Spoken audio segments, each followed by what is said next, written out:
Že to je prežité, nie?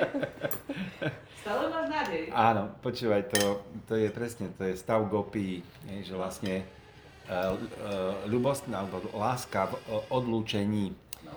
že si predstav, že vo vedách je popísané rôzne typy milostných vzťahov, akože milenecká láska, rodičovská, detská, potom priateľská, neviem, aké všetké sú. A najvyššie je hodnotená milenecká láska v odlúčení, že prežívaš najvyššiu extázu. Čiže nie keď si s tým milencom, ale keď čakáš na ňo, keď vieš, keď si predstavuješ, keď sa tešíš. Vtedy dochádza k takým stavom špeciálnym, ako to očakávanie, alebo hej, že na tie predstavy, ktoré tam sú, vieš, že sú niekedy dokonalejšie ako ten samotný kontakt potom, vieš.